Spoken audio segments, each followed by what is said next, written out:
Hello friends, नमस्कार। आप सभी का आपके अपने यूट्यूब चैनल सैनिक अवेयरनेस पर हार्दिक स्वागत है। देखिए, आप सभी को पता है कि वन रैंक वन पेंशन जिसके लिए बहुत संघर्ष हुआ, बहुत धरने हुए, फाइनली 2014 में मिला। लेकिन उसमें भी देखिए बहुत सारी विसंगतियां थी।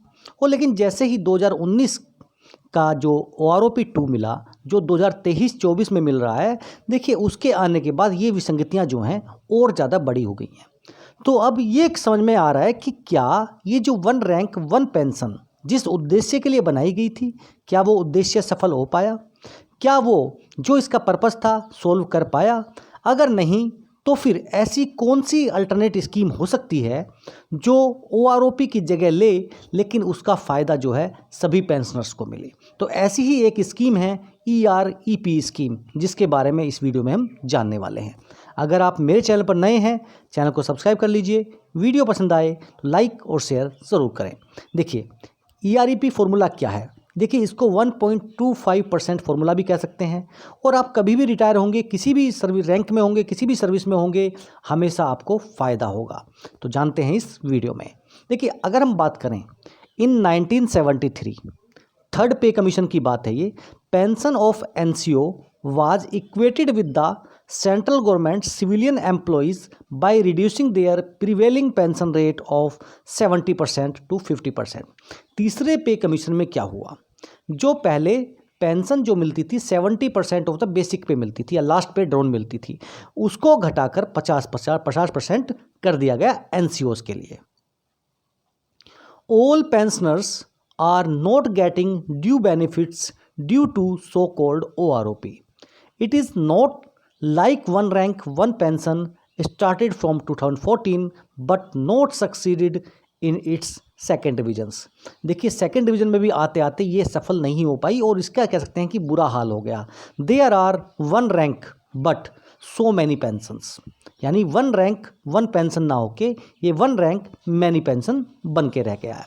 तो देखिए, हम जो बात करेंगे आज अल्टरनेट स्कीम के बारे में, वो है EREP, early retirement equalization pensions. तो वो क्या है, देखते हैं वो कैसे काम करेगी। तो जैसा पता है सभी को कि ए सिपाही NCO who retires after 15 years of service will be entitled to 70% of his last pay drawn as service pension। यानी अगर 15 साल में कोई भी सिपाही NCO रिटायर होता है तो देखिए उसको 70% जो उसकी पेंशन थी वो उसको एज ए पेंशन के रूप में मिलनी चाहिए। अब बात करते हैं कि अगर आप धीरे धीरे सर्विस करते जाएंगे तो क्या होगा। There was the rate of NCOs were getting prior to 1973। ये वो रेट है जो 1973 से पहले पेंशनर्स को दिया जा रहा था। अब उसके बाद the same shall be reduced by 1.25% for every additional 1 year of service. यानी अगर आप 15 के बाद 16, 17, 18 करते हैं तो 1.25% जो है आपका लास्ट पे ड्रॉन का पेंशन कम हो जाना चाहिए। देखिए, आप टेबल के माध्यम से यहाँ पर समझ सकते हैं।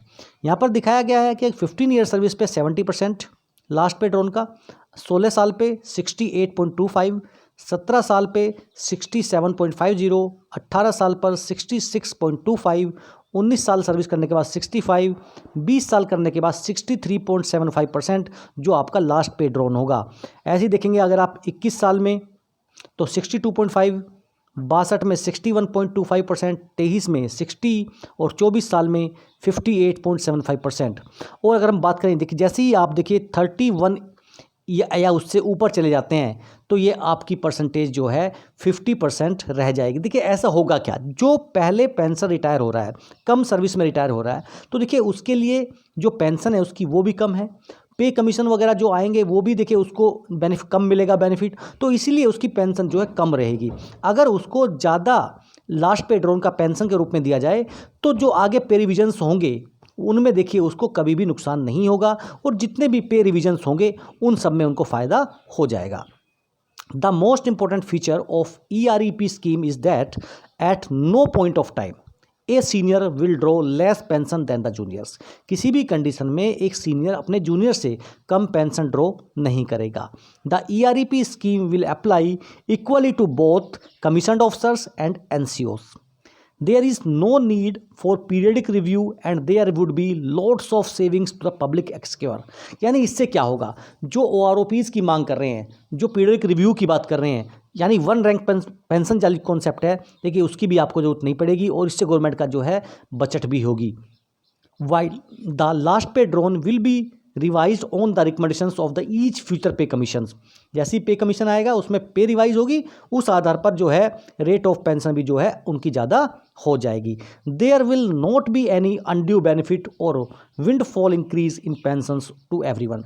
ऐसा भी नहीं है कि इससे बहुत ज़्यादा पेंशन बढ़ जाएगी, इसमें देखिए कंट्रोल्ड पेंशन बढ़ेगी। There will be an uniformly controlled pension to all, यानी सभी जितने भी पेंशनर्स होंगे उन्हीं की कंट्रोल्ड वे में यहाँ पर पेंशन बढ़ेगी और कोई भी सीनियर ऐसा नहीं होगा जो अपने जूनियर से कम पेंशन लेगा। और जब भी पे कमीशन आएगा देखिए वो रिवीजन हो जाएगा, बढ़ जाएगा और हर आदमी की जो पेंशन है उसको बढ़ के मिले। ऐसा कभी नहीं होगा कि उसकी पेंशन ही कम हो गई रिवीजन में या उसकी पेंशन में बढ़ोतरी ही नहीं हुई और किसी रैंक की बहुत ज़्यादा बढ़ोतरी हो गई। तो देखिए ऐसा नहीं होगा, एक कंट्रोल्ड सिस्टम होगा और जो कहते हैं पब्लिक एक्सक्योर है उस पर भी यहाँ पर लगाम लगेगी। ये थी जो कह सकते हैं कि अल्टरनेट स्कीम फॉर OROP, जिसको EREP बोला जा रहा है। अगर ये आपको पसंद आया तो देखिए चैनल को सब्सक्राइब करें और वीडियो को शेयर करें। फिर मिलेंगे आपसे। जय हिंद, जय भारत।